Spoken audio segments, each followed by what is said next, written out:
Guys, আপনারা এখন দেখছেন আরপি ব্লগ। তো গাইস, আমি এখন বেরিয়ে পড়েছি। আমি আর আমার হাজব্যান্ড বাইকে করে। আমার হাজব্যান্ডের অফিস পিকনিক ছিল, তো আমাদের অনেকটাই জার্নি করে যেতে হয়, 3 ঘন্টা রাস্তা। তবু দেখো রাস্তায় এত কুয়াশা। আমরা 7টার সময় বেরিয়েছি আর প্রচণ্ড ঠান্ডা। তারপরে দেখো আমি চলে এসেছি স্টেশনে, আমাদের মেমারি স্টেশন। আমাদের মেমারি থেকে যাব এই ব্যান্ডেল থেকে অটো করে যাব মাতৃ রিভার্স, ওখানেই হবে আমাদের পিকনিক। তো এত ভিড় ছিল, তারপরে আমি আর ভিডিও করতে পারিনি। আর নেমেটিও যে ভিডিও করবো সেই ইয়েতেও আমি ছিলাম না, কারণ এতটা জ্যাম ছিল রাস্তা। আর প্রথমবার যাচ্ছি তো, আমার হাজব্যান্ডও চিনতো না খুব একটা, আর আমি তো চিনিই না বলতে পারো। দেখো তোমাদের দেখিয়ে দিলাম মাতৃ রিভার্স। তারপরে ভেতরে আমরা আস্তে আস্তে যাচ্ছি। আমার হাজব্যান্ডকে বলছি যে নিজে একটু আগে যাও, নাহলে মনে হবে যে কেউ নেই, আমি একাই ভিডিও করছি, একাই যাচ্ছি। তো এরকম আমার হাজব্যান্ড এটা। এইরকম ভেতরটা খুবই সুন্দর, তোমরা চাইলে আসতে পারো, পরিষেবা খুবই ভালো। ওই দিকে আর একটা পিকনিক হচ্ছিলো, কেউ কাউকে দেখতে পাবে না এরকম ধারা। আর এখান দিয়ে আমরা ঢুকেছি, আর এত সুন্দর জায়গাটা, আমার তো প্রথমবার গিয়ে খুব ভালো লেগে গেছে যে এত সুন্দর জায়গা। তো এইখানটা রান্নার ঘর সব কিছু। আর ওই যে একটা রুম দেখতে পাচ্ছ, এইখানটা তোমার ব্যাগ রাখতে পারো, নিজে রেস্ট নিতে পারো।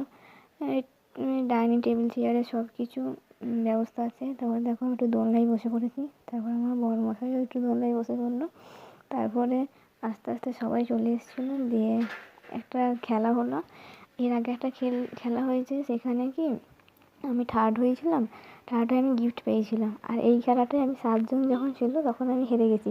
হ্যাঁ, প্রথমবার খুবই একটা লজ্জা লাগছিলো। আর এখানে সবারই অনেকবার করে যাওয়া হয়ে গেছিলো। তারপরে দেখো আমরা খেতে বসে পড়েছি। খেতে বসে আমরা একটু ভিডিও করে নিলাম। তারপরে দেখো চলে এসেছিলো ভাত, ডাল, স্যালাড, আর হচ্ছে ঝুড়ি আলু ভাজা আর স্যালাড।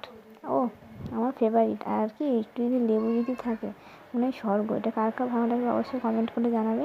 তারপরে চলে এসেছিলো দই কাতলাটা কি আমার খাওয়া হয়ে গেছিলো অর্ধেক। তারপরে মনে পড়লো যে না, আমার ভিডিও করা বাকি আছে, ফার্স্ট টাইম তো।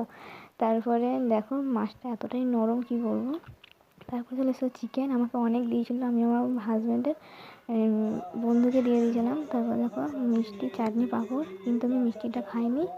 তারপরে দেখো চলে এসেছি। তারপরে ভিডিও করতে পারিনি ব্যান্ডেল স্টেশন, ওখানেও তাড়াতাড়ি মিটে গেছে, তাড়াতাড়ি চলে এসেছি, ভিডিও করতে পারিনি। তারপর দেখো চলে এসেছি এই ব্যান্ডেল স্টেশন থেকে আমার ট্রেন একটু লেট ছিল, তাই আমরা দুজনেই বসেছিলাম যে ট্রেনের অপেক্ষায়।